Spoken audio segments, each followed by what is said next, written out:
Muy bienvenido, mi querido telepensante. Hoy asume el nuevo presidente de Chile, Gabriel Boric. Y como la política es un espacio que está cargado de simbología, entonces desde este canal queremos hablar de alguien que se fue. Queremos hablar del ex comandante en jefe de las Fuerzas Armadas, el general Martínez, Ricardo Martínez, que renunció a su cargo, producto de que había sido citado por el caso Pasajes y la jueza Romy Rutherford a declarar. Bien, ¿por qué hablar del ejército? ¿Por qué hablar del general Martínez? ¿Por qué darle una vuelta a lo que ha venido pasando desde que él hizo sus declaraciones, entregó un documento, ¿no es cierto?, en el que hace una especie de revisionismo histórico de los últimos 50 años y el rol del ejército en el contexto del país? Bueno, porque ha generado un movimiento telúrico de proporciones, ha habido mucha molestia y al mismo tiempo porque es significativo que la espina dorsal de este país, y esto también trasunta de la lectura del documento que entregó el general Martínez, la espina dorsal se sostiene sobre sus fuerzas armadas, son sus fuerzas armadas y de orden. Hoy día Carlos Peña en Ex Ante aparece una entrevista diciendo que es la seguridad y el orden lo que va a volver a estar en la agenda pública en primer lugar durante este gobierno de Gabriel Boric. Así que hablemos de eso. En vez de hablar del joven supuestamente idealista que asume hoy, hablemos de cuáles son los fundamentos de la existencia de Chile, los fundamentos de la existencia del Estado, que permiten a la nación una vida común en paz, a los miembros de esta nación llamada Chile. Y ese fundamento son las Fuerzas Armadas y de orden. Eso lo sabemos. Entonces lo que ha pasado con el general Martínez, el legado que él dejó a través de este documento, con una visión de los hechos bastante particular, da para que hagamos también la última columna respecto del quiebre institucional de 1973, conectándolo con la salida del general Ricardo Martínez de la comandancia en jefe del ejército. Partamos con los hechos de la actualidad. El comandante ingresó el día de su despedida al aula magna de la Escuela Militar para entregar su última cuenta pública. Eso fue la mañana del día miércoles 2. Miró el auditorio, estoy citando un artículo de La Tercera, y de inmediato se dio cuenta de que su despedida estaría marcada por la soledad. Al revisar las gradas, notó la ausencia del ministro de Defensa, Baldo Procurica, y las máximas autoridades de las otras ramas de las Fuerzas Armadas, que tampoco estaban ahí. No había representante de la Armada ni de la Fuerza Aérea. Tras sacudir su cabeza, levantó la frente y subió al escenario. En menos de una hora comunicaría que ya estaba fuera de la entidad castrense, que había renunciado tras haber sido citado a declarar en calidad de inculpado por la jueza Romy Rutherford en el caso fraude en el ejército. Los escenarios que tenía que enfrentar Martínez eran analizados hora tras hora después de que fuera convocado por Rutherford. También eran observados por prisioneros de la moneda que reconocen preocupación por lo que estaba pasando en esa rama de las Fuerzas Armadas. Algunos presentes en esas sucesivas e interminables reuniones recuerdan una frase que repitió el alto oficial en más de una ocasión. Más importante que mi nombre está el puesto. No se puede mancillar la comandancia en jefe. Y ahí surge la primera tensión. Lo que hemos estado viendo es que hay una acusación muy fuerte en contra del general Martínez, producto del documento de revisionismo, si uno lo quiere, histórico, que dejó a disposición de todos nosotros los chilenos, junto con haber entregado su renuncia. Porque si él dice que no se puede mancillar la comandancia en jefe y él se declara inocente de los cargos que se le imputan, el asunto lo vamos a profundizar más adelante. Entonces, ¿por qué haber dejado ese documento que vamos a analizar en detalle en esta columna, en esta extensa columna? También uno se pregunta por qué los otros comandantes lo dejaron solo. ¿Por qué no fueron ni el almirante, ni el de aviación, ni tampoco de carabineros? Bueno, hay distintas respuestas ante esta pregunta en específico. Hay una que habla de que se ve en el general Martínez a un canalla, esa es la palabra que se usa. ¿Por qué? Porque él habría aceptado la mancillación de la estatua del general Baquedano y de la tumba del soldado desconocido por delincuentes, porque permitió que fueran sacados de su tumba entre gallos y medianoche sin decir una sola palabra. Se quedó callado, esto también se le critica a Martínez, cuando el futuro presidente Boric humilló a un suboficial del ejército. Tampoco abrió la boca para defender al general Felipe Cuéllar, que venía baleado y fue tratado de descriteriado por Boric. Entonces, dice esta versión del general Martínez, él no tiene moral para hacer una revisión histórica cuando ya está despojado de toda responsabilidad institucional. ¿Por qué no lo dijo cuando estaba de uniforme?, se pregunta esta fuente, que mantendré en el anonimato, así como todas las demás que voy a citar. Para él la historia comienza el 11 de septiembre, cuando todos nos levantamos con ganas de matar. Eso se desprende de sus palabras, porque para él no existió ni el complot de la democracia cristiana para derrocar a Allende, ni la gestión con gobiernos extranjeros. Hasta con el Vaticano no existió los contactos entre la democracia cristiana y Arellano Stark. No existieron los actos de violencia y la matanza en los gobiernos de Frei Montalva y Salvador Allende. Tampoco las expresiones de Elwin y Frei, que todo se solucionaba con armas y bayonetas. El general Martínez en su documento no habría reconocido ningún aporte del que hizo el gobierno militar al país. Más duro fue Osvaldo Rivera, que lo puedo citar porque él publicó esta columna donde habla de que el general Martínez habría querido salvar el pellejo de las malas acciones cometidas y que habría lanzado una reflexión al estilo cheiriana de Juan Emilio Cheire, pero con mayor odio y resentimiento. Bueno, acá nosotros no estamos para juzgar a nadie, la vida es injusta, muchas veces las mejores intenciones nos llevan al peor de los lugares. Quienes estamos en la vereda opuesta o en la vereda distinta de la persona que se está manifestando y que está intentando hacer algo, muchas veces no somos capaces de decodificar y por lo tanto de hacernos un juicio apropiado. Quizás por eso es que la parábola de la cizaña y del trigo nos invita a no ser quienes como jueces separamos la cizaña del trigo. Esto da para varios meses y ríos de tinta y años en realidad, vidas enteras de reflexión. Pero hagámonos las preguntas que nos pueden conducir a entrar en estos temas de una manera en que no se trate aquí de hacer un juicio, ¿sí? De lo que se trata es de aportar una posibilidad de análisis más amplia respecto de lo que contiene el documento, que yo lo leí, respecto de cuál era el contexto histórico y también traer a discusión cómo se ha percibido dentro de ciertas personas que son cercanas al mundo militar el gesto del general Martínez.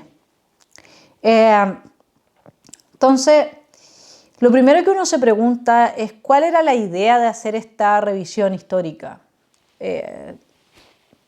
Está bien, evidentemente que nadie va a estar en contra de ello, pero ¿era este el momento para lanzar un documento de este tipo? ¿Era necesario echar a andar además esta licuadora que divide a la oficialidad, y eso lo vamos a profundizar, de los demás estamentos del ejército, planteando que quienes dieron órdenes en su época definitivamente las dieron fuera de un marco de reglas previamente establecidas y que por lo tanto traicionaron a su propia gente? Eso tensiona, ¿no es cierto?, las relaciones al interior del ejército. ¿Este es un buen momento para hacer eso? Con una señora de ministra de Defensa que es hija de un agente cubano que vino acá a promover la toma violenta del poder total. ¿Este era un buen momento para hacer eso? Bueno, ¿cuáles son las consecuencias políticas? ¿Qué lo llevó a dejar una visión propia de la historia. ¿Por qué no esperó? Podría haber hecho una biografía en la que hubiese planteado su visión personal. Pero en el momento en que él entrega este documento, todavía estando investido de su alto cargo, el documento cobra un peso institucional. Y eso es lo que ha molestado muchísimo a mucha gente. Y por último, uno también tiene que preguntarse, cuando él está renunciando porque se le está acusando de un fraude, es él quien está en la posición de dejar una visión sobre los últimos 50 años de la relación cívico-militar. ¿No es un poco absurdo? Bueno, yo tomé los capítulos que hablan de la época previa al quiebre institucional del 73 y el capítulo que habla sobre la época inmediatamente después del quiebre institucional, e integré bajo ciertos títulos el contenido del texto legado por el general Martínez. Entonces, lo primero de lo que voy a hacer referencia, porque mucho se dice que no contextualizó. El general Martínez contextualizó, pero quizás no del modo en que hubiese sido esperable que lo hiciera. Voy a sacar los titulares más importantes, o más bien que los titulares, los planteamientos más importantes de la contextualización que él hace previo a la narración del quiebre institucional, que él llama golpe de Estado. Y entre paréntesis pone pronunciamiento militar. Y pone una nota al pie, en que hace una distinción conceptual entre ambos. Pero dejémoslo bien en claro, él toma la opción por golpe militar. Y eso ya habla de una posición ideológica. Por eso es que si uno quisiera estrictamente mantenerse dentro de la objetividad, dado que están todos los pronunciamientos, ¿no es cierto?, de la Cámara de Diputados, de la misma gente en las calles, del Poder Judicial, pidiendo, de los políticos más importantes de la época, pidiendo que se terminara con el régimen de Allende, y eso implicaba una intervención militar en ese momento, tomar una posición o la otra nos sitúa inmediatamente dentro del mapa ideológico. Cuando uno habla de un quiebre institucional, uno se mantiene fuera de ese mapa ideológico. Bueno, el general Martínez tomó una decisión y tomó una opción. Entonces, acá no hay una visión objetiva de la relación cívico-militar de los últimos 50 años, y ya en ese solo detalle se nota la decisión ideológica que él tiene detrás de lo que está haciendo. ¿Sí? Contexto. Aquí entonces se produjo la situación en que integrantes del ejército, se refiere a la época previa al quiebre institucional, tuvieron que reflejar sus valores en actividades distintas a las que tradicionalmente habían desarrollado, y en un contexto de mucha tensión y odio entre los chilenos. No es la idea de este relato analizar caso por caso lo que sucedió, sino que tomar acontecimientos que ilustran los dilemas morales e institucionales que vulneraron el sentido de responsabilidad y moralidad militar. En consecuencia, dadas las convergencias o divergencias propias de la Guerra Fría y el cambio social en el país, el militar se encontró sorpresivamente con eventos de carácter endógeno que le pusieron en escenarios alejados de su formación y vocación. Voy a volver sobre este tema, no para profundizarlo demasiado, pero mi estimado telepensante, desde el segundo gobierno del general Ibáñez, que a los militares se los mandaba a las escuelas de las Américas, donde recibían entrenamiento en contra de la subversión interna, que era la manera que tenía la Guerra Fría porque las dos potencias inmensas no se enfrentaban entre sí, pero se enfrentaban a través de movimientos al interior de los países, desmembrando las estructuras institucionales, un poco como lo hace el globalismo hoy día. Y por lo tanto, ya si usted lo recuerda, con González Videla se dictó la ley maldita, ya había todo un problema con la penetración del castrocomunismo desde la década del 60 en adelante, y no podemos decir, por ende, que los escenarios de carácter endógeno, conflictivos, eran ajenos a la formación y vocación de los militares. Porque desde el año 52, si no me equivoco, puede ser el 54, pero creo que era el 52, quien estudió bien esto fue Luis Valentín Ferrada, los militares fueron entrenados en la Escuela de las Américas por los gringos para enfrentar la guerrilla interna de los connacionales. Primer punto. Sigo con el documento. Acuérdese que yo aquí no tomé lo que me parecía más relevante para la comprensión del contexto histórico que nos aporta el documento del general Martínez y por lo tanto no lo estoy leyendo de forma tal cual como está escrito, ¿no? Para la Unión Soviética, en América Latina, Cuba, los movimientos guerrilleros y los partidos políticos que sostenían la lucha armada, los Estados Unidos, en cambio, intensificaron su influencia sobre los ejércitos nacionales. Repito, en la Unión Soviética entonces se trataba de promover los movimientos guerrilleros, los Estados Unidos de influenciar a los ejércitos nacionales. Las declaraciones de grupos políticos de izquierda y de grupos armados irregulares de que aspiraban a derrotar a los ejércitos y cuestionarles el monopolio del uso de las armas fueron el caldo de cultivo para que los soldados profesionales en países como Brasil, Argentina, Uruguay y en nuestro país fueran proclives a adherir a las ideas de la guerra contrasubversiva y una concepción particular de la seguridad nacional. Sobre esto podría escribirse de nuevo un tomo completo, ¿sí? Porque venían con esta formación previamente, ya de la década del 50, la formación en contra de la guerrilla interna, es decir, guerras civiles, ¿sí? Y también podríamos entrar a conversar.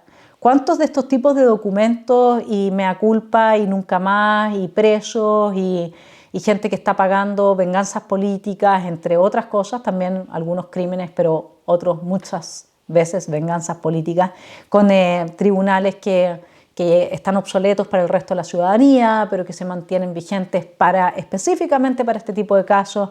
¿Cuánto de eso hay en Brasil y hay en Uruguay? Dos países que deben de ser un ejemplo para Chile, porque han sido capaces, no así como Argentina, pero sí han sido capaces de superar ese quiebre histórico y de avanzar, de seguir hacia adelante y no quedarse pegados acá, en lo que fue un episodio específico que además se replicó producto del escenario de la Guerra Fría en distintos países del mundo. Bueno, aquí yo felicitar al general Martínez porque esto yo no lo sabía. Él habla de que el Estatuto de Garantías que la democracia cristiana le exige a el señor Salvador Allende firmar para apoyarlo de modo que él llegue a ocupar el cargo de presidente de la República. Este Estatuto de Garantías estableció en el artículo 22 que, lo cita, la fuerza pública está constituida única y exclusivamente por las Fuerzas Armadas y el Cuerpo de Carabineros, instituciones esencialmente profesionales, jerarquizadas, disciplinadas, obedientes y no deliberantes. Solo en virtud de una ley podrá fijarse la dotación de estas instituciones. La incorporación de estas dotaciones a las Fuerzas Armadas y a Carabineros solo podrá hacerse a través de sus propias escuelas institucionales especializadas, salvo la del personal que deba cumplir funciones exclusivamente civiles. ¿Qué le dice a usted? Que antes de que Allende asumiera la presidencia se establece este requisito para darle el apoyo de parte de la democracia cristiana. Lo dejo pensando. Producto de la grave crisis política, económica y social que se comienza a vivir, sigo con el texto de Martínez, el presidente Allende, en un intento de revertir esa situación, designó un gabinete que integraba a miembros de las Fuerzas Armadas conocido como cívico-militar. La participación militar en el gobierno de la Unidad Popular ha tenido dos lecturas dentro de la institución. La primera, que le otorga un rol deliberante a las Fuerzas Armadas al colocar a los comandantes en jefe y oficiales generales dentro del gabinete del gobierno, y la otra, la comprobación de la subordinación militar al Poder Ejecutivo y en este caso específico para evitar la confrontación violenta, producto de las huelgas y garantizar elecciones normales en marzo de 1973 para respetar la institucionalidad. Muy problemático este párrafo, extremadamente problemático, porque el hecho de que exista la lectura de que integrar al gabinete a militares muestra, dentro de lo que es la doctrina Schneider, comillas, la sumisión al Poder Ejecutivo y que el objetivo era evitar la confrontación violenta producto de las huelgas. Mi estimado telepensante, aquí hemos analizado desde el primer día que asume Allende y el tema del ambiente violento supera con creces el de las huelgas. Es cierto que el 72 hubo una huelga muy importante y que por eso se integra al general Prats y compañía, pero la situación de violencia excedía con creces el de un par de huelgas, incluso la del 72. Es más, los huelguistas no eran violentos, los que entraron a ser violentos fue el gobierno que trató de quebrarle la mano a los huelguistas. Pero acá existían grupos terroristas, como los existe hoy en Chile, como los que hay hoy en Chile, con armamento, que fueron atacando, estableciendo los cordones industriales, que destruyeron la vida que existía dentro de todo el mundo agrario, agrícola, y que la destruyeron justamente cometiendo actos de terrorismo en contra de los dueños de los predios, bajo la excusa de una reforma agraria que tenía que ser apurada, ¿no es cierto?, en el tiempo. Nosotros hemos analizado esto. Decir que simplemente se trataba de una violencia producto de huelgas, francamente no hace justicia a lo que estaba pasando en la época. Y hablar de la garantía de elecciones normales en marzo de 1973 también es muy complicado, y acá yo creo que es producto de no haber hecho una investigación a fondo. Las elecciones no fueron normales. Eso fue un fraude absoluto. Bien, ahora hablemos del general Prats. Dice el documento: es muy importante rescatar cuál era la posición del general Prats ante los convulsionados momentos que se vivían producto del asesinato del general Schneider y de su confirmación en el cargo por parte del presidente Salvador Allende. El general Prats difundió un documento denominado Definición Doctrinaria Institucional, en el cual, entre otros puntos, destaca que la función del ejército es exclusivamente profesional. Es la misma mantenida con firmeza en el pasado, ratificada por el general Schneider en momentos críticos de la acaecer nacional y confirmada taxativamente por el comandante en jefe infrascrito desde que asumió el cargo. La crisis política, económica, social e institucional que sucede entre 1970 y 1973 concurre para las Fuerzas Armadas en un efecto de trascendencia y único en el siglo, cual es de poner al presidente y asumir el gobierno del país, es decir, ejecutar un golpe de Estado, entre paréntesis, pronunciamiento militar.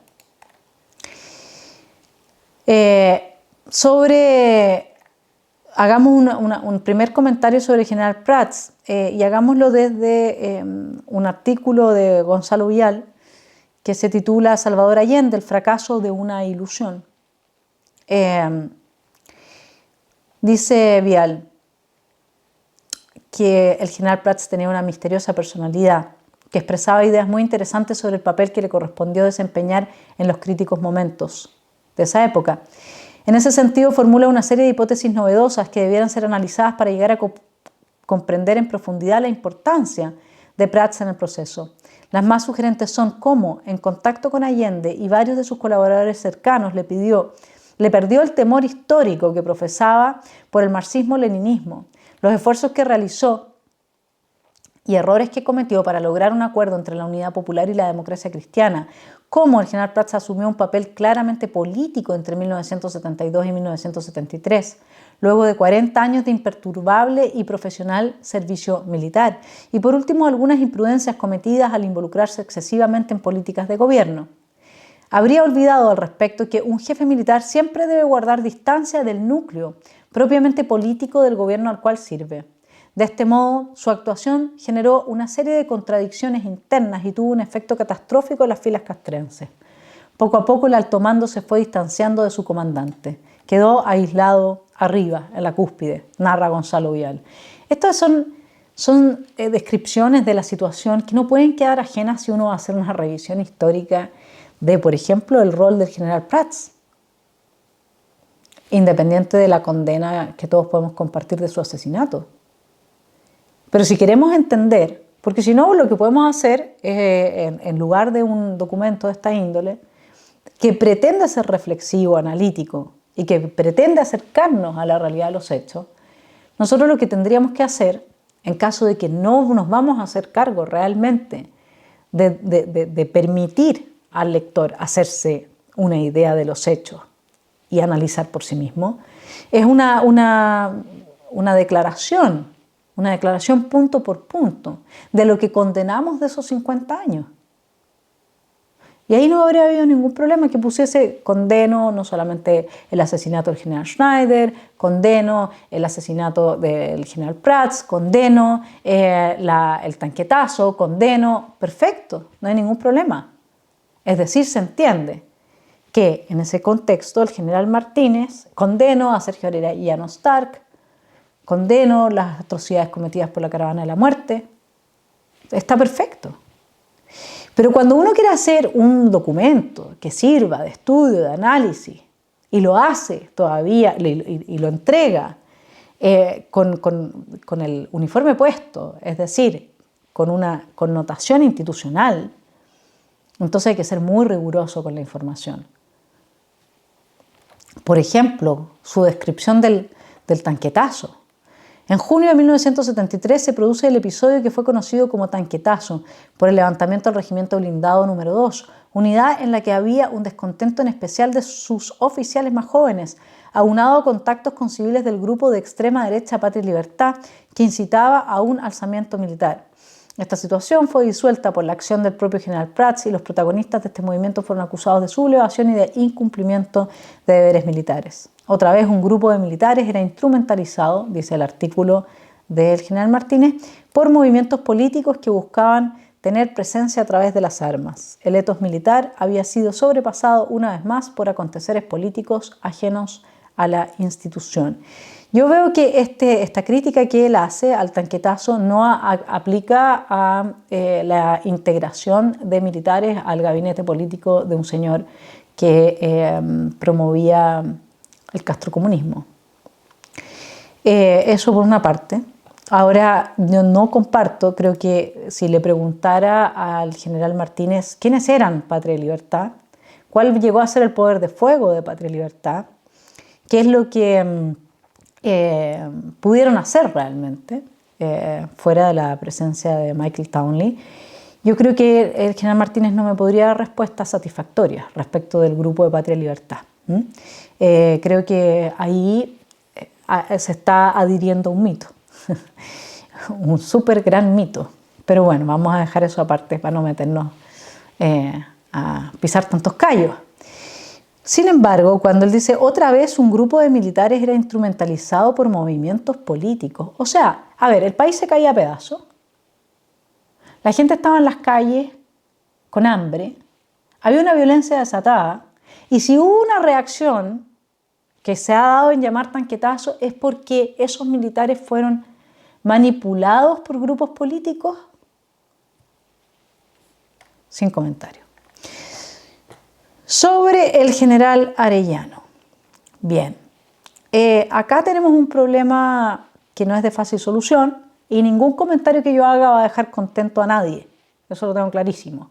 Yo no estoy haciendo esta columna con la finalidad de que me encuentren razón y que digan, ¡ay, qué bien! Por fin nos aclararon la película. Porque sobre todos estos temas falta mucho por llegar a saber. Y por eso es que son tan delicados y este era un muy mal momento. Si usted quiere, la única crítica que yo le voy a hacer personalmente al general Martínez es que este no era el momento.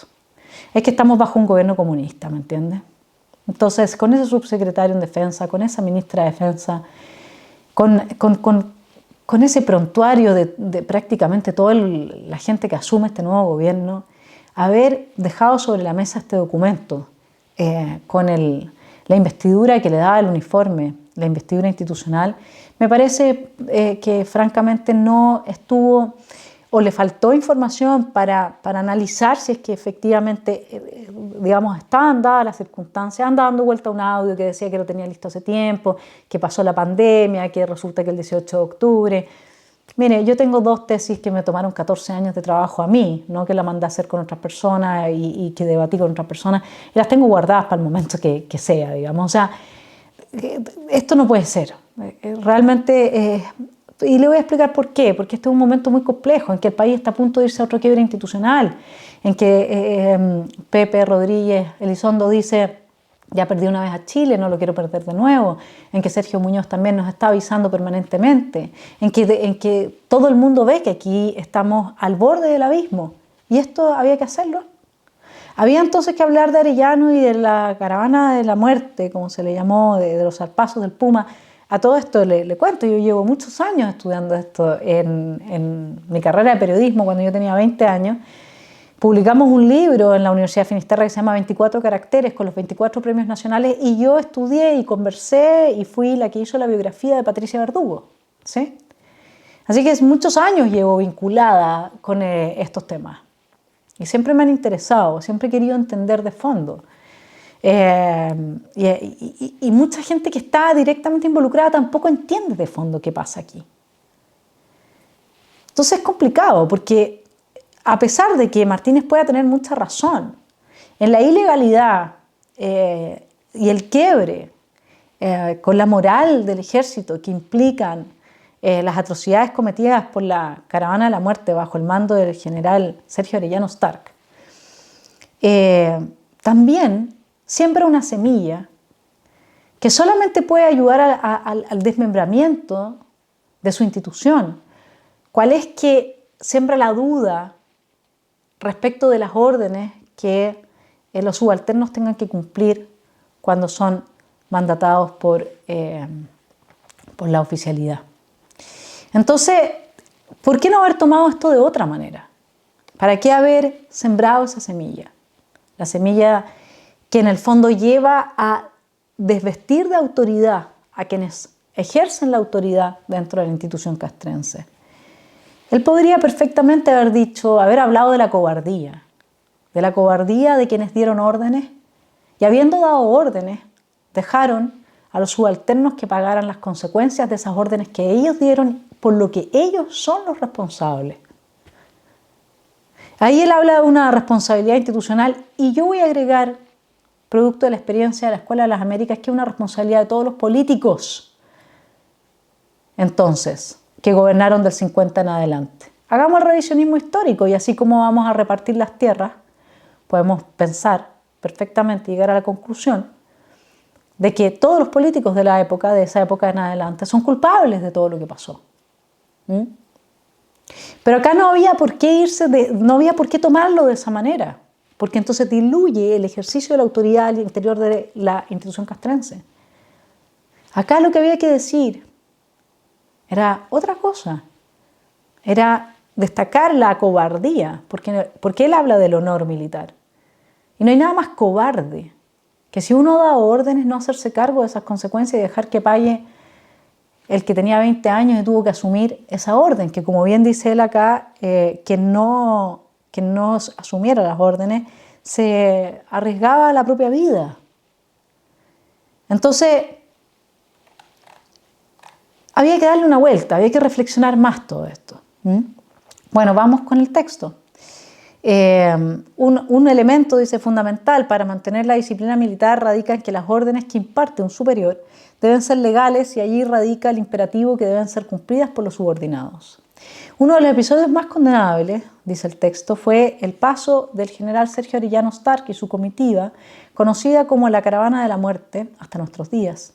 Hizo un recorrido por diversas guarniciones del norte y sur del país, dejando una huella de ejecuciones que afectó gravemente a la institución y que significó posteriormente que integrantes del ejército, en su mayoría de baja graduación jerárquica, fueran procesados y condenados. Estas personas quedaron desvalidas de apoyo, ya que se asumió que las responsabilidades eran individuales y no institucionales. En esta dramática situación, los capitanes, tenientes o suboficiales no tenían otra posibilidad más que la de cumplir las órdenes de sus superiores, bajo el normal apercibimiento de un eventual juzgamiento por consejo de guerra, pudiendo hasta ser fusilados en el lugar de los acontecimientos en caso de que no cumplieran las órdenes. La calidad bueno, quedémonos ahí. O sea, todo, y gran coraje también haberlo planteado, pero hay un contexto para estas cosas, y en realidad, desde mi punto de vista, el el punto neurálgico está en que si es que la responsabilidad es institucional y no es individual, entonces quienes dan las órdenes son los que debiesen de haberse hecho responsables de las consecuencias. Creo que el general Arellano no pasó un día preso. Ahora luego Martínez, esto se le critica, ¿no es cierto?, destaca la calidad de delegado del comandante en jefe del ejército que tenía el general Arellano. Con eso en el fondo ataca indirectamente al general Pinochet. Entonces dice que esa calidad era muy gravitante en este recorrido que hizo la caravana de la muerte y decisiva para las resoluciones que se iban dictando, ya que representaba en su persona la autoridad del propio comandante en jefe del ejército ante los mandos militares que lo recibían en las distintas guarniciones. Esta delegación, sigue el documento, implica una gran responsabilidad de quien entrega esa potestad a un subordinado, en este caso del general Augusto Pinochet Ugarte, y de quien la recibe para utilizarla con el mayor criterio, responsabilidad y justicia en la persona del general Sergio Arellano Stark. Las acciones del general Arellano fueron absolutamente ajenas y reñidas con un correcto ejemplo de amor a la patria y al ejército, y menos tuvo consideración hacia los subalternos, lo que se ratifica en la declaración del propio juez Guzmán, Tapia, etc. De esta forma, Arellano no respondió jamás de lo que sucedió bajo su mando, ganándose, dice el documento, el repudio de los afectados y de toda la institución. Yo no sé qué tanto es así o no es así. Yo sé que hay quienes aprecian que se haya por primera vez hablado de las responsabilidades institucionales y de las responsabilidades de quienes dieron las órdenes.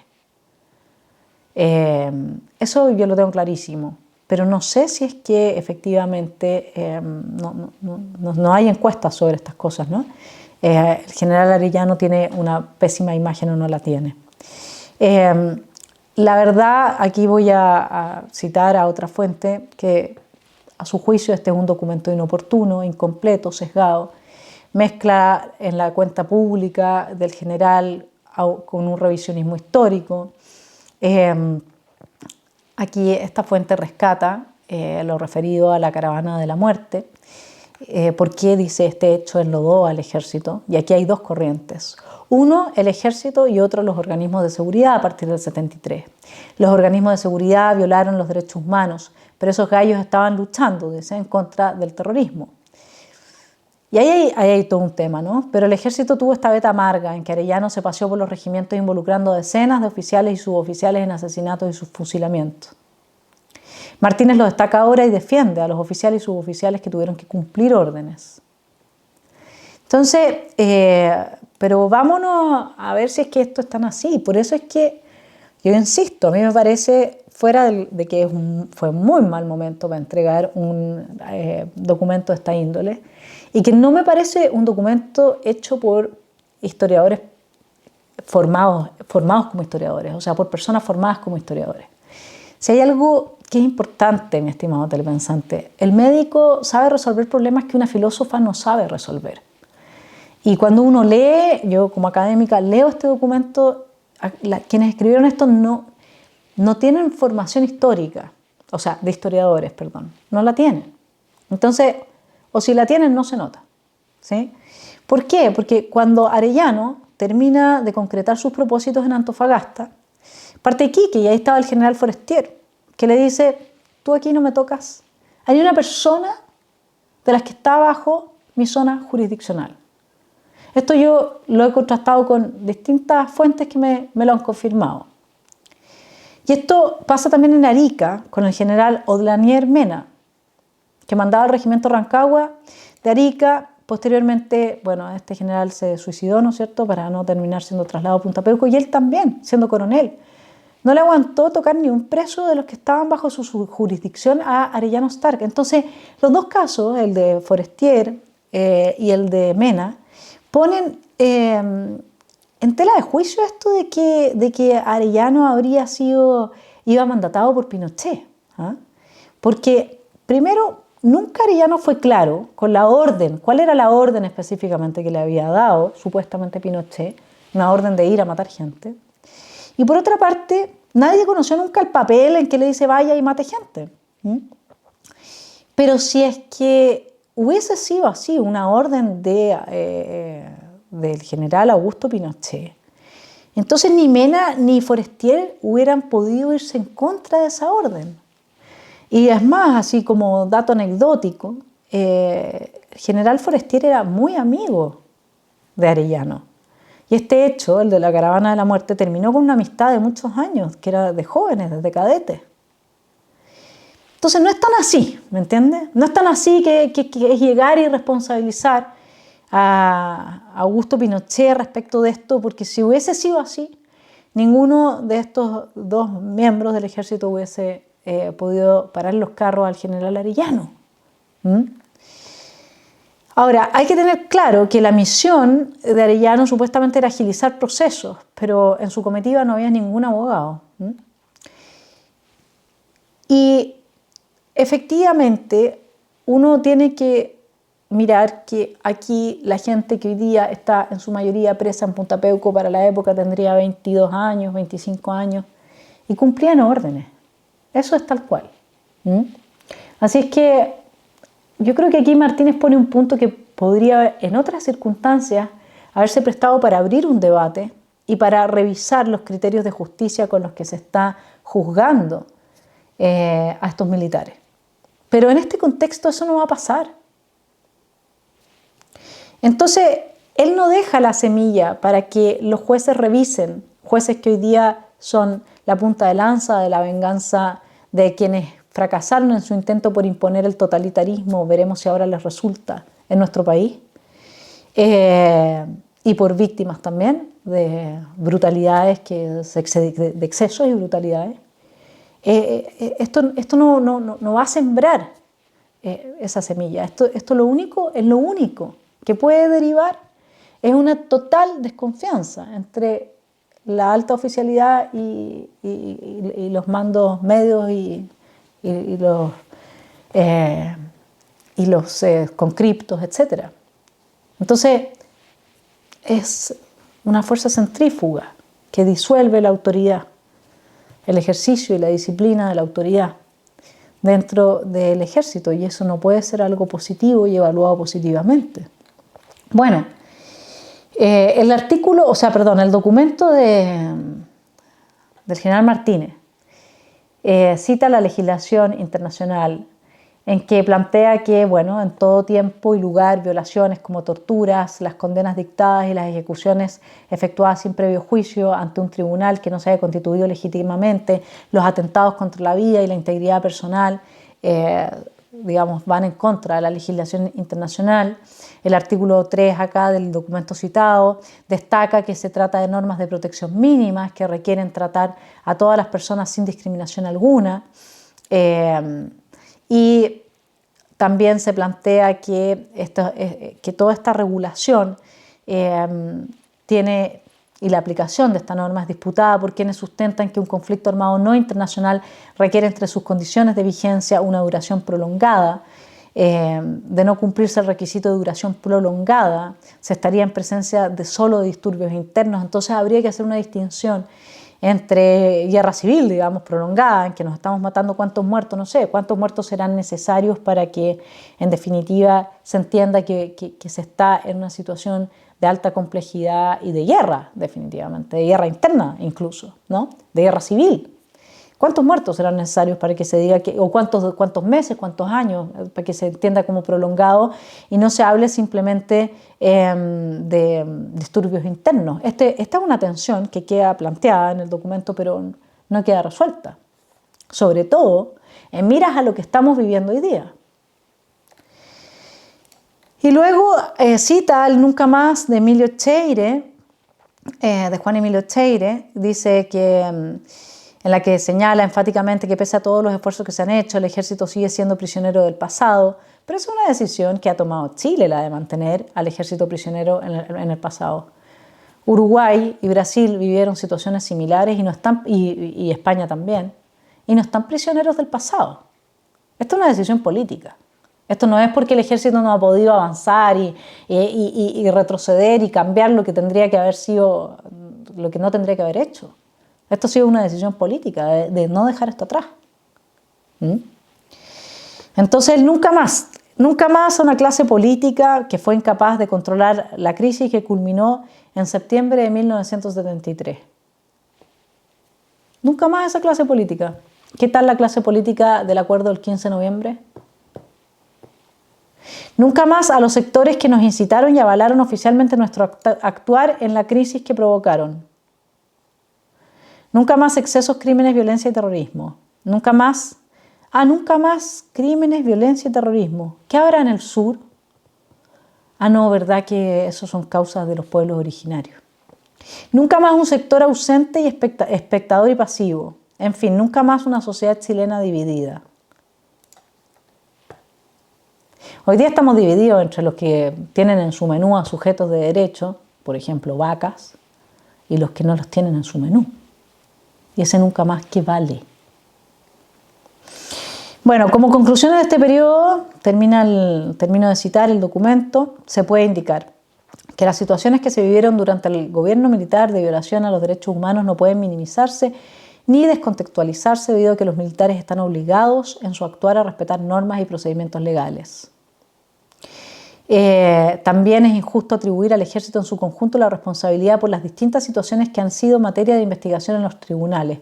Hubo hechos donde oficiales de mayor graduación engañaron a menos antiguos entregándoles órdenes ilegales. Aquí es el punto que yo le estoy diciendo.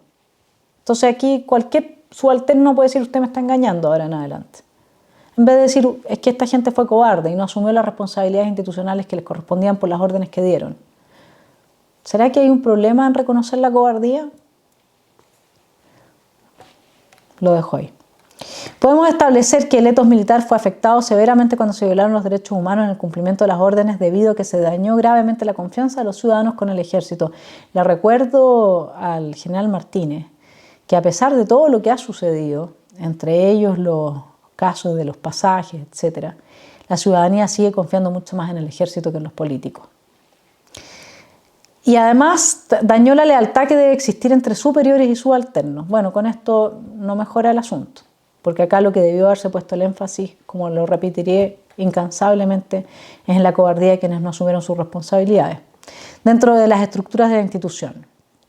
Además de lo anterior, no hay que olvidar que el alto mando de la época había declarado por el decreto Ley 5 del 12 de septiembre de 1973 que el estado de sitio decretado por conmoción interna en las circunstancias que vivía el país debía entenderse como estado o tiempo de guerra para los efectos de la aplicación de la penalidad de ese tiempo que establece el Código de Justicia Militar y demás leyes penales, lo que implicaba el incumplimiento de órdenes por parte de los militares y podía ser causa suficiente para ser fusilado. Está muy bien recordar eso, yo creo, que debiese haberse tenido a la vista en los juicios, pero no lo van a tener nunca a la vista. Y en esto no hay que ser inocente. Y si un comandante en jefe de las Fuerzas Armadas es inocente, entonces estamos perdidos, digamos, ¿no? O sea, ahí sí ya cerramos la puerta por fuera.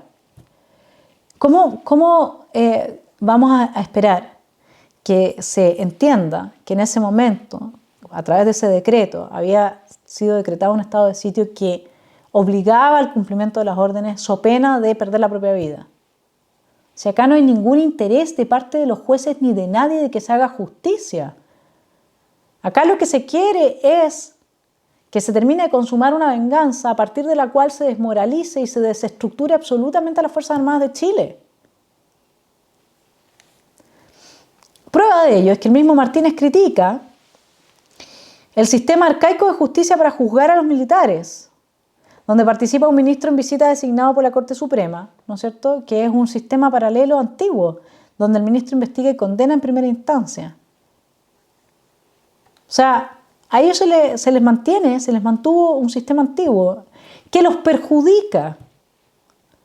Y se sigue creyendo entonces que hay alguna posibilidad de que ciertos aspectos de la realidad, como los que él está destacando, en el caso de la responsabilidad institucional y en el caso de lo que implicaba estar en estado de sitio, van a servir a mejorar la situación de quienes hoy día, injustamente, porque es injusto cuando uno enfrenta un juicio en el cual no tiene realmente derecho a debido proceso. Y en el caso de mantener un sistema judicial antiguo, no tienes derecho a debido proceso y estás en una situación de desigualdad ante la ley.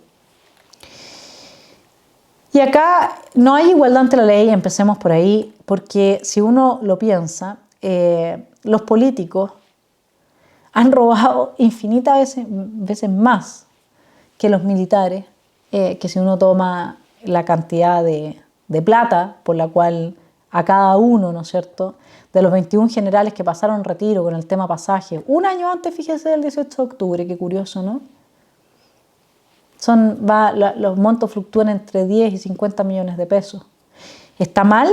Bueno, según los antecedentes que yo tengo, esta forma de tomar un pasaje y transformarlo en liquidez en la medida en que uno no se va en business, sino que se va en turista y se queda con el spread de los viáticos, etc., se aplica, parece que en varias otras dependencias del Estado, y que no estaría tipificado como delito.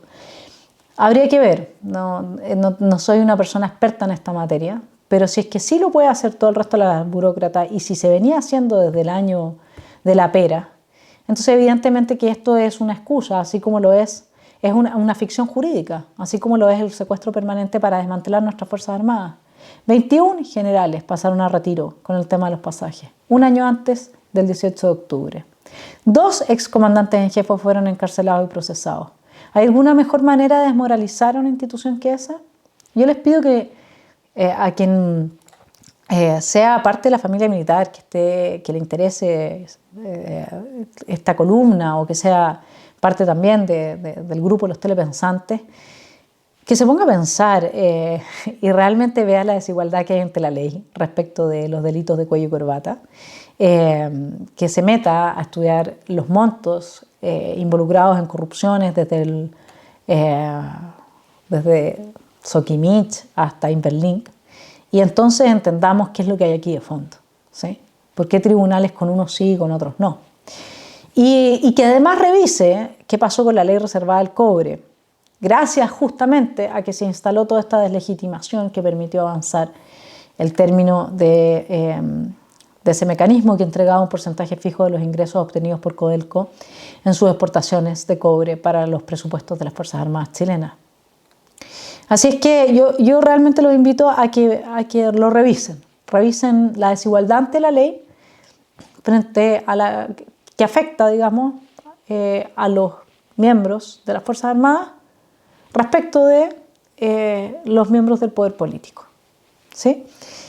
Ahora, ¿cómo recibió nuestro nuevo presidente este documento de Martínez?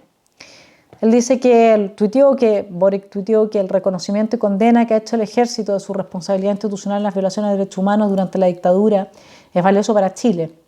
Es un paso histórico para avanzar en la verdad. Seguiremos trabajando por la justicia y la reparación para que nunca más.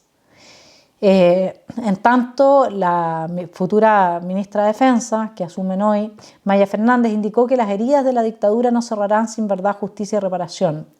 El reconocimiento de las violaciones a los derechos humanos es un acto necesario para sanar el alma de Chile y poder por fin mirar de frente al futuro. Una pregunta, ¿la lucha contra el terrorismo fue una vergüenza para las Fuerzas Armadas? Y otra pregunta, ¿cómo se lucha en contra del terrorismo? Son, ¿no es cierto?, preguntas así que uno podría hacerse desde cualquier lugar. ¿Cómo uno lucha en contra del terrorismo? Ah, verdad. Boric nos dio la respuesta. Él va a ir a conversar con los narcoterroristas del sur. Conversemos. Quiero dar 2 feedback en respuesta al documento del general Martínez, y con eso vamos terminando esta columna. Un feedback dice lo siguiente: leo con pena su largo informe relativo a la participación del Ejército de Chile en la historia reciente, en particular por la forma en que aborda la participación del Ejército de Chile en el periodo desde 1970 a 1990, cuando a sus integrantes les correspondió jugar un papel importante. Este informe cuenta con 119 páginas. Es muy noble y sabio el repasar los crímenes cometidos por sus efectivos entonces para revisar si las medidas implementadas para evitar su repetición son adecuadas. La nobleza de reconocer los crímenes cometidos debería ser aplaudida por todos e imitada por aquellos que abrazaron sueños utópicos y estuvieron disponibles para imponerlos con un fusil en la mano. Pero lo que no me parece bien, y lo digo como simple ciudadano, es la forma sesgada en que se aborda esa realidad. ¿Por cuánto? 1. Omite mencionar que ya desde mediados de los 60 existían grupos que pretendían terminar con la democracia burguesa y hacerse del poder por las armas, desafiando el rol de las Fuerzas Armadas y de orden de ser los únicos autorizados para usar la fuerza. Ahí tiene el tema de las garantías constitucionales que yo le planteé, bueno, ¿por qué se le hacía esta exigencia a Allende? Porque ya desde la década del 60 estaban estos grupos amenazando el monopolio de la coerción de parte de las Fuerzas Armadas. 2. Omite mencionar que el partido del mismísimo Salvador Allende ya en 1967 oficialmente justificó e impulsó la vía armada para llegar al poder y que a ellos se sumaron otros partidos políticos y movimientos revolucionarios. 3. Omite mencionar y valorar la importante participación de los miembros de las Fuerzas Armadas en la incautación de armas a grupos extremistas de izquierda por mandato de la Ley de Control de Armas aprobada en el Congreso por amplia mayoría durante el mandato del presidente Allende. 4. Reprocha y no valora la participación de miembros de las Fuerzas Armadas como ministros designados por el presidente Allende sin considerar que esa participación política, sumada a la participación e incautación de armas, permitió a la ciudadanía y a las Fuerzas Armadas comprender la magnitud de la crisis social y política, cuyo desenlace previsible era la toma del poder total por parte de la izquierda marxista o el enfrentamiento entre ellos y los opositores al régimen en una guerra civil. 5. Menciona la participación de la CIA en la planificación del planeado secuestro del general Schneider, pero no menciona cómo se involucraron los servicios secretos y gobiernos socialistas en la vida política nacional antes y después del golpe de Estado, como si las Fuerzas Armadas pudiesen ser indiferentes a esa intervención. 6. No valora el gran acto de valor y patriotismo del pronunciamiento militar que, solicitado por la Cámara de Diputados, diversos acuerdos del Senado, la Corte Suprema, la Contraloría y el Colegio de Abogados, evitó un desastre aún peor y que sí fue valorado por amplios sectores de la ciudadanía. Este golpe de Estado terminó un periodo de desintegración de la nación donde la odiosidad, la violencia y la miseria predominaban. 7. Está bien dejar testimonio, como lo hace una vez más este informe, que durante la lucha por consolidar el poder de las Fuerzas Armadas en todo el territorio, algunos de sus miembros cometieron crímenes deplorables. Pero también debe ser consignado que muchos otros actuaron con prudencia y sabiduría, asumieron sus funciones con gran dedicación y trabajaron arduamente con gran patriotismo para restablecer el orden social y el imperio de la ley. 8. No rinde los debidos honores a los muchos miembros de las instituciones armadas que cayeron abatidos o fueron gravemente heridos en su lucha contra aquellos grupos organizados y armados que pretendían imponer el desorden, la incertidumbre y el caos, interrumpiendo los servicios básicos, intimidando a los directivos del servicio público, atentando contra la vida de las altas autoridades de la nación y atemorizando a todos los ciudadanos. 9. No defiende el derecho a un juicio justo para los sospechosos de crímenes contra los derechos humanos, miembros de su institución, y permite sin reclamo alguno que ellos sean juzgados con un sistema diferente, donde una misma persona dirige la investigación, juzga e impone la pena, a diferencia de los tribunales que procesan a los civiles, donde los requisitos exigidos a las pruebas son más evaluados y se garantiza la presunción de inocencia y la preeminencia del derecho. Creo que se hace esta crítica, para ser justo. Hace la crítica, pero no profundiza en ella. 10. Si bien reconoce que muchos de sus ex camaradas fueron condenados injustamente, atribuye la culpa a los superiores que no asumieron su responsabilidad de mando, lo que resulta inútil, pues esa referencia no alivia en nada a su ex camarada condenado que permanece reo. 11. Da total crédito a lo informado por la Comisión Nacional sobre Prisión Política y Tortura, más conocida como Comisión Valech, pese a que los procedimientos para recopilar la información adolecen de graves fallas que llevan a sobredimensionar fuertemente la realidad relativa a la tortura en Chile en ese periodo. 12.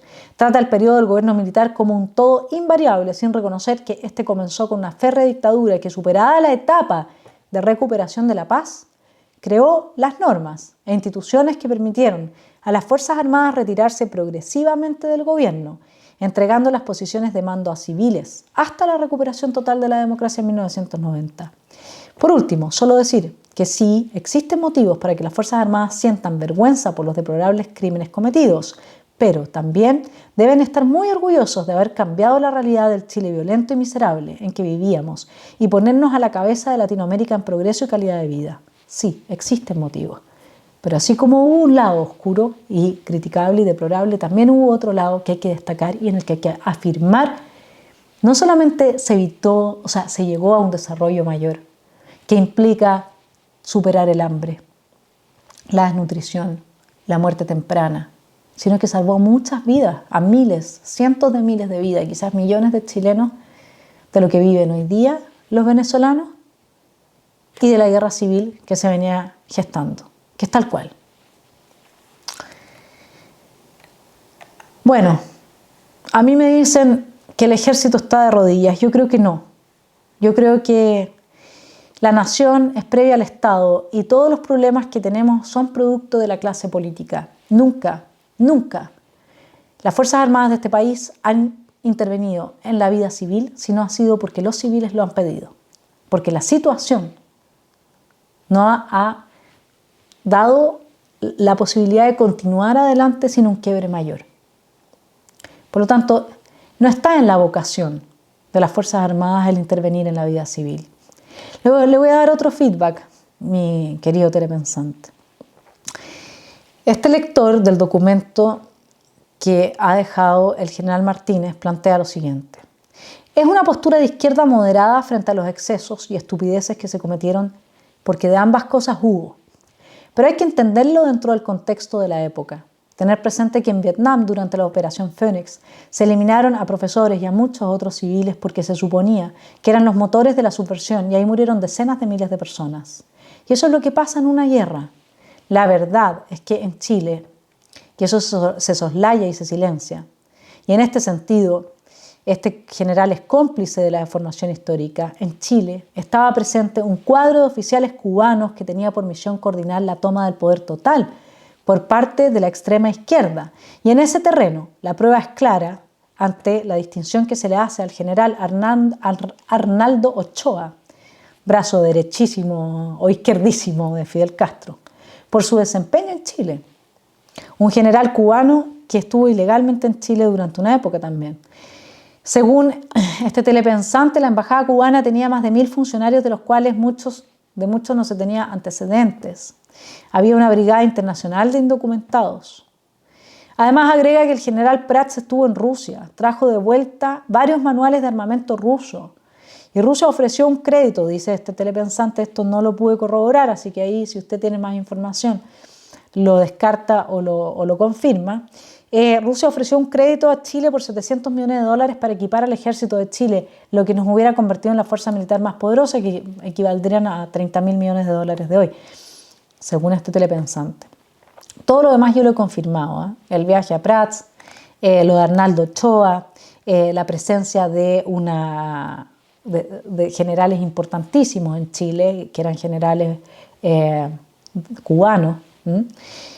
Entonces lo que sigue diciendo este telepensante es que el general Martínez se está amoldando al espíritu de los tiempos. Y no hay nada más estúpido que juzgar el pasado con los criterios del presente, lo que ha llevado a defenestrar hasta la estatua de Cristóbal Colón. Él ha sido preso del espíritu de hoy, según el cual todo se juzga a partir de nuestros patrones morales actuales. Todo lo que puede haber sido injusto en los últimos 500 años tiene que ser revisado y condenado. Y en este caso los militares se enfrentaron a una incógnita. No se sabía cómo iba a reaccionar la Unión Soviética y su bloque ante el pronunciamiento, que sin duda fue estimulado por Estados Unidos. Sin embargo, parte importante de los abusos fueron reflejo de la falta de cultura y de inteligencia. Existieron parámetros de brutalidad que no tenían ningún sentido. Fue darle rienda suelta a las pasiones más bajas. La operación de los zarpazos del Puma tiene un trasfondo muy distinto al que se le atribuye, dice este telepensante. Sí, sacaron gente, la fusilaron. Pero ¿por qué cuando habían unos 1000 detenidos sacaban a 15? ¿Quién daba el nombre y por qué? Esto es lo que yo digo, que hay muchas cosas que no se saben. No es llegar y hablar de esto. Hay que ser responsable cuando uno refiere a estos hechos históricos. Hay que ser uno hubiera esperado realmente que se hubiese dado a conocer qué pasó acá, digamos. Más allá de que todos podemos condenar, y todos condenamos, ¿no es cierto?, los hechos propiciados por la caravana de la muerte. Pero con independencia de eso, ¿qué hay detrás? ¿Cuál es el contexto? No hay nada de eso en el documento. Bueno, dice... Se trataba de agentes operativos extranjeros del castrocomunismo identificados, los muertos. ¿Por qué elegían a unos, no elegían a otros? ¿Qué pasaba ahí? Nadie sabe eso. Bueno, este telepensante dice que Putin va a corregir de fondo la estulticia de que todos los seres humanos hemos entrado a creer de que todos los seres humanos somos santos, que no le hacemos el mal a nadie, que no somos unos descriteriados y que nos regimos por el amor al prójimo. Dice, esta es una ilusión que se ha caído a pedazos y las Fuerzas Armadas usan la fuerza, y la fuerza que usan es letal, es para matar. Eso es lo que les enseñan, esa es su profesión. No podrá haber nunca un envoltorio de derechos humanos para esa actividad, pero pueden haber reglas, que creo que es a lo que apunta Martínez también, y sin duda muchas veces las operaciones de seguridad interior se violaron. En primer lugar, por miedo. En segundo lugar, porque estábamos amenazados por una guerra en la frontera norte. En consecuencia, no podíamos gastarnos el lujo de tener además un enemigo interno. Y en tercer lugar, por descriterio y porque asoma lo peor de la humanidad cuando se tiene el poder absoluto, cuando se puede decidir sobre la vida y la muerte de la otra persona. Cada vez que se derrumba un sistema institucional, tenga ojo, mi estimado telepensante, porque nosotros vamos hacia allá. Pasan estas cosas. Así es esta especie de la que formamos parte. Haber dado a conocer esto ahora, se refiere al documento de Martínez, cuando Chile está al borde de otro quiebre institucional, me parece un descriterio, dice. Entonces, yo francamente, a esto agregar nada más que investigué, efectivamente Prats viajó a la Unión Soviética y no solamente eso, sino que además partió toda una comitiva de estudiantes de la Academia de Guerra, creo también, a graduados de la Academia de Guerra de la Unión Soviética, y Prats fue invitado a ver armamento. Entonces, cuando uno ve esto, claro, se empiezan a entender ciertas cosas, no a justificar, pero a entender. Y creo que, por lo tanto, podría haber hecho una declaración con el general Martínez, habiendo condenado ciertos hechos en forma explícita, y estaba en todo su derecho a hacerlo. Pero cuando él intenta hacer un trabajo de revisionismo histórico y de análisis, tiene que hacerlo con profesionales y tiene que integrar todas estas dificultades que implica hablar de un pasado del que todavía hay muchas preguntas que no tenemos respuesta. Y yo acá, respecto de la pregunta de qué se hace, cómo se enfrenta al terrorismo, dialogando cómo se enfrenta una guerra sin armas, yo quiero terminar esta columna diciendo que el primer acto de heroísmo que puede esperarse de un ser humano, es que se haga cargo de su realidad. Y que francamente, si uno va a la época previa al quiebre institucional, le voy a hacer una breve contextualización a partir de este documento que mucha gente me ha preguntado y yo lo he citado varias veces. Este es un documento que se llama Los 1000 días de la Unidad Popular, está editado por el Mercurio, y si usted quiere encontrar el documento original, yo al menos lo encontré en la hemeroteca de la Universidad de Finisterra. Así que puede ir a pedirlo allá y ver si es que puede acceder. 3 de agosto, se inicia el paro, 3 de agosto de 1973, se inicia el paro nacional total de la locomoción colectiva particular, cuya causa primera es la permanencia de Jaime Faibovich en su doble cargo de subsecretario interventor de transporte. Ya, el gobierno le había declarado la guerra a los civiles. 4 de agosto, llamamos especialmente a los suboficiales honrados y oficiales honestos a incorporarse a las organizaciones máximas de la clase obrera. Dijo, a través de Radio Nacional, el dirigente poblacional del Movimiento de Izquierda Revolucionaria, comandante Mickey. Acá es donde va el punto que le digo yo. Haber sembrado la discordia, haber sembrado la duda en la obediencia, en el núcleo mismo de lo que es la disciplina militar, diciendo que se dieron órdenes ilegales. No, si el punto es que no hay legalidad, hay reglas, pero no hay legalidad en un momento de guerra interna y de crisis. No lo hay que hacerse cargo de esa realidad. Eso es así. Cuando se le preguntó a John McCain, candidato a la presidencia de Estados Unidos, si es que había que regular la tortura, él que fue torturado más de 10 años en Vietnam, él dijo que no se puede regular aquello que no queremos que pase. Y que cuando pasa, quienes lo hacen tienen que asumir las consecuencias. Ese es el punto, ¿sí? Porque nadie está preparado para una cosa así. Nadie está preparado para una guerra, nadie está preparado para qué es lo que pasa cuando corre la sangre. De afuera se ve de una manera, pero es muy distinto cuando uno está ahí. Entonces, es la cobardía de quienes no asumieron sus responsabilidades institucionales. El problema no es la obediencia. El problema no es la ilegalidad de las órdenes. El problema es la cobardía y la brutalidad y haberse escapado con los tarros. Pero eso todo hay que contextualizarlo y hay que describirlo con responsabilidad. Sigamos. 6 de agosto. Estamos cumpliendo con la ley de control de armas. Aquí está lo que planteaba este telepensante en su análisis, ¿no es cierto? Declaró el general de la división Manuel Torres de la Cruz, comandante en jefe de la 5ª División del Ejército, explicando así el allanamiento realizado en la industria estratificada Lanera Austral en Punta Arenas por efectivos de la Fuerza Aérea, a raíz del cual resultó muerto de un balazo el obrero Manuel González Bustamante. Pero todos estos muertos no existieron, no se preocupe, si aquí estaba todo, era una taza de leche, digamos, no. El general Martínez habla de que era un periodo de odio y división.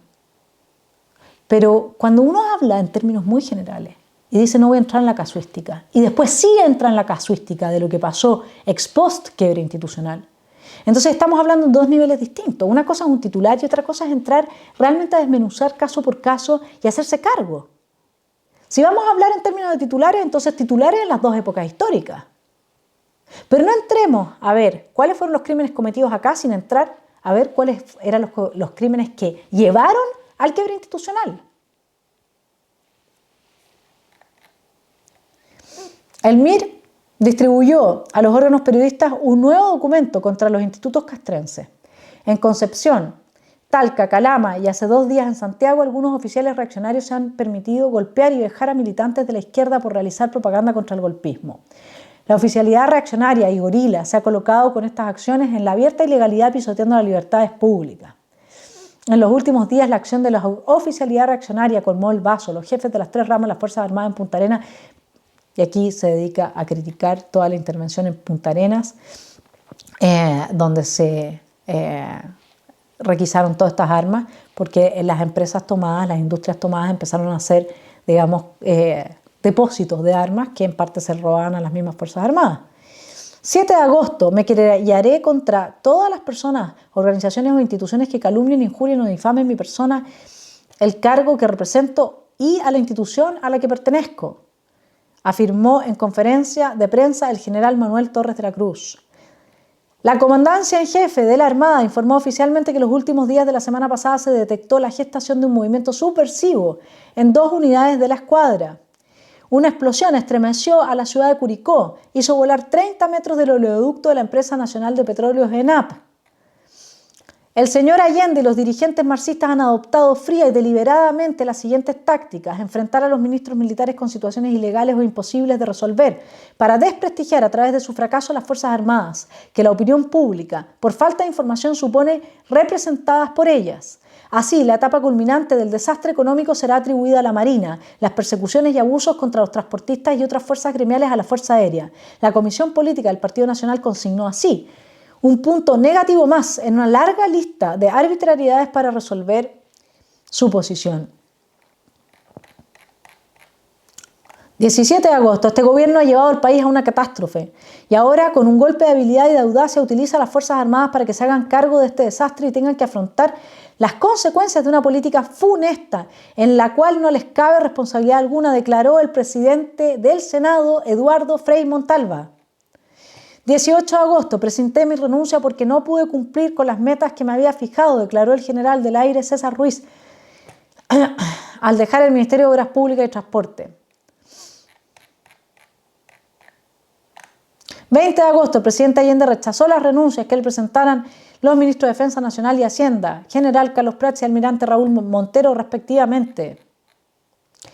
21 de agosto, a raíz de una manifestación estudiantil y en apoyo a las mujeres de los transportistas que desde el 17 de agosto están instaladas en los jardines del Congreso Nacional, 6 jóvenes, todos militantes del Partido Nacional, fueron baleados a mansalva desde los edificios contiguos. 21 de agosto, alrededor de 300 esposas de oficiales en servicio activo se apersonaron hasta la casa del general Prats con el fin de entregarle una carta a su señora. En ella le expresaron su angustia porque las Fuerzas Armadas aparecen ante la opinión pública como colaborando con el gobierno marxista y le ruegan que interceda ante el comandante en jefe del ejército para que clarifique de una vez por todas esta situación. Las señoras de los uniformados sufrieron violenta represión a cargo de carabineros, manifestándose en un hecho sin precedentes. La rebeldía hasta entonces callada de esas mujeres chilenas que resistieron a las fuerzas de orden con singular fiereza. 22 de agosto, la Cámara de Diputados acordó representar a los ministros de las Fuerzas Armadas y Carabineros que, frente al grave quebrantamiento del orden constitucional y legal de la República, no les corresponde en el gabinete prestarse para avalar determinada política partidistas, sino encauzar la acción gubernativa por las vías de derecho y asegurar las bases sociales de convivencia de los chilenos. Esta rama del Poder Legislativo, en uso de sus atribuciones constitucionales, respaldó mayoritariamente un proyecto de acuerdo de nacionales y demócratas cristianos que declara que, en caso contrario, la presencia de los ministros militares en el gobierno comprometería gravemente el carácter profesional de las Fuerzas Armadas y Carabineros, con abierta infracción a lo dispuesto en el artículo 22 de la Constitución Política y grave deterioro de su prestigio institucional. Esta medida se comunicará a los ministros señalados y al presidente de la República. El diputado nacional Hermógenes Pérez de Arce, al intervenir durante esta histórica sesión, explicó que el Poder Ejecutivo ha dejado de encuadrarse dentro de la Constitución y la ley, que ahora ya no tenemos Constitución ni ley, lo que ha dado lugar a la ilegitimidad del mandato y ejercicio del presidente de la República, a quien los chilenos no pueden seguir obedeciendo. 22 de agosto, solo procede la destitución de Salvador Allende de conformidad a los mecanismos que establece la Constitución Política del Estado, declaró el Partido Demócrata Radical. El mismo día, el MIR sostuvo su primer enfrentamiento serio con elementos del ejército en Concepción. Alrededor de 300 miristas y otros militantes de la Unidad Popular salieron de una concentración invitando a gritos a los soldados del regimiento de Chacabuco, que montaban guardia en las calles en prevención de posibles incidentes, para que desobedecieran a los oficiales golpistas y reaccionarios. 25 de agosto, ya se ha solicitado a usted que enmiende rumbos, que se someta al Estado de Derecho, que respete la Constitución y las leyes, pero hasta el momento no ha demostrado intención de hacerlo. Por ello estimamos que ha llegado la hora de pedirle que, en un gesto patriótico y sincero, presente su renuncia al cargo de presidente de la República, escribió el Colegio Médico de Chile al doctor Salvador Allende. 28 de agosto, a lo largo de todo el país se hizo efectivo el paro gremial de solidaridad con los transportistas. 30 de agosto, con la firma del juez naval vicealmirante José Toribio Merino Castro, comandante en jefe de la primera zona naval, se presentó la petición de desafuero contra el senador socialista Carlos Altamirano y el diputado mapucista Óscar Garretón. La entrega del documento fue hecha a la Corte de Apelaciones. 30 de agosto, el presidente de la República no ha dado una respuesta digna, seria y fundamental al acuerdo de la Cámara de Diputados y no ha hecho más que ratificar los errores que han precipitado al país en la más grave crisis de su historia, afirmó el diputado demócrata cristiano Enrique Kraus. 30 de agosto, el señor Allende debe sentir que su alejamiento del cargo es reclamado por la inmensa mayoría de Chile y que su permanencia en él es lo único que verdaderamente podría precipitar a nuestra patria en un trágico y acaso sangriento abismo, señaló una declaración de las federaciones de estudiantes de la Universidad Católica de Chile y Católica de Valparaíso. El mismo día, el problema de Chile se soluciona con un sentido patriótico que correspondería al señor Allende acoger y que ha sido reiteradamente pedido por toda la clase de instituciones y gremios de Chile. Que se vaya, declaró el presidente de la Cámara de Construcción, Hugo León Puelma. Vamos a septiembre ahora. 1 de septiembre, usted, señor Allende, dijo que no dudaría un momento en renunciar si los trabajadores, campesinos, técnicos y profesionales de Chile así me lo demandaran o sugirieran. Cierre de la cita. Las mujeres chilenas, que constituimos más de la mitad del pueblo de este país y que también formamos parte de los trabajadores, campesinos, técnicos y profesionales de Chile, a quienes usted, señor presidente, sugirió pidieran su renuncia para hacerla efectiva, nos sumamos al clamor general, rogándole que abandone de inmediato la primera magistratura de la nación para salvar el destino de la patria. 3 de septiembre, la Confederación Única de Profesionales de Chile inició un paro indefinido para conseguir la rectificación de la conducta de la administración del país. El mismo día, 17 provincias sureñas continúan en paro total e indefinido en sus actividades comerciales. 3 de septiembre, 17 provincias sureñas continúan en paro total. El mismo día, desde que asumió el gobierno de la UP, en Chile han llegado no menos de 700 tupamaros uruguayos, la mayoría de los cuales tienen contratos en distintas empresas con injerencia del Estado. No, pero aquí no había intervención extranjera. 4 de septiembre, el teniente de carabineros Rodolfo Vargas, luego de llorar como un niño, según testigos presenciales, calificó de hecho vergonzante los disparos efectuados por un subalterno a su cargo contra camioneros desarmados que huían de las bombas lacrimógenas en el parqueadero La Marquesa. No, pero esto tampoco no tiene que dar vergüenza. 4 de septiembre, el mismo día, la Federación de Estudiantes de la Universidad Católica entregó la sede central universitaria a los transportistas en un gesto de solidaridad. miembros del MIR y del Frente del FTR amenazaron con volar los 4 costados del Palacio de Tribunales de Justicia de Valparaíso para impedir que sea vista la causa de petición de desafuero contra Carlos Altamirano y Óscar Garretón solicitada por la Armada. Trabajadores de Chile, dice Salvador Allende en este momento, 4 de septiembre.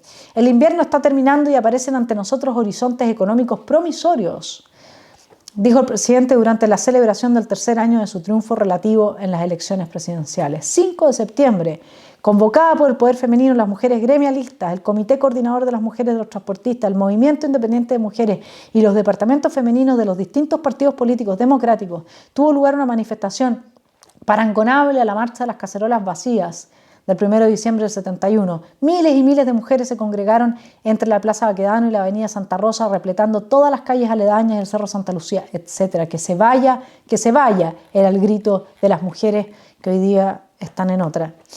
7 de septiembre se agudizó el racionamiento de pan en la capital, ya que decenas de panaderías no amasaron por falta de materia prima. Las colas del pan, que ya se han hecho habituales, debieron iniciarse mucho más temprano y redoblar su extensión en los pocos establecimientos que vendieron el vital producto. Efectivos de la Fuerza Aérea de Chile allanaron la industria estratificada Sumar, cuyos ocupantes resistieron con armas de fuego a los uniformados.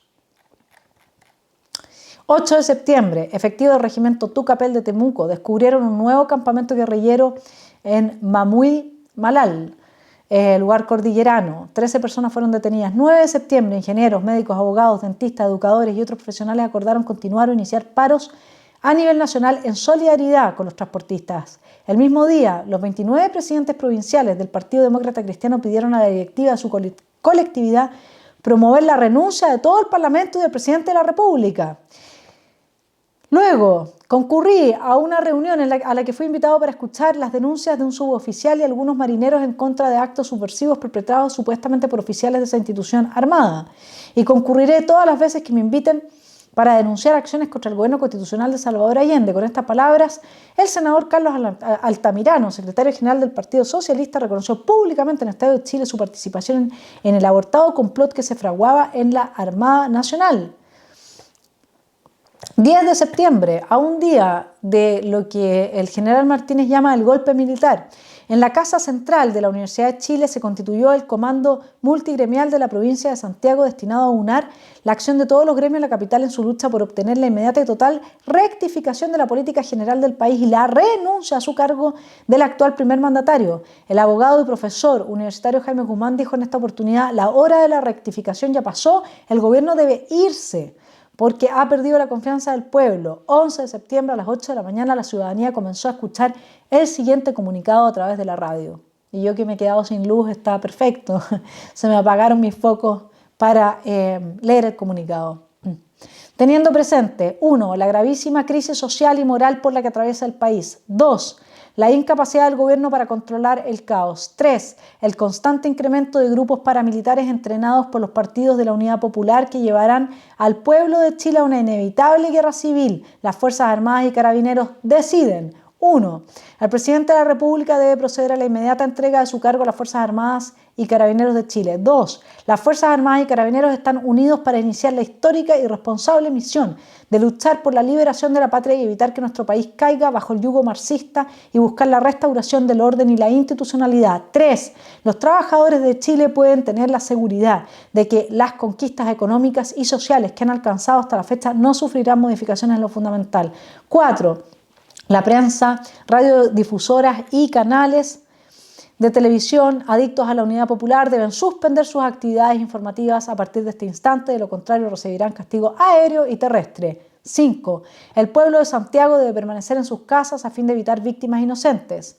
Firmaban el bando número 1 los 4 miembros de la Junta Militar de Gobierno que había tomado en sus manos los destinos de Chile: Augusto Pinochet Ugarte, comandante en jefe del Ejército; José Toribio Merino Castro, comandante en jefe de la Fuerza Armada Nacional; Gustavo Lee Guzmán, comandante en jefe de la Fuerza Aérea de Chile; y César Mendoza Durán, general director de Carabineros.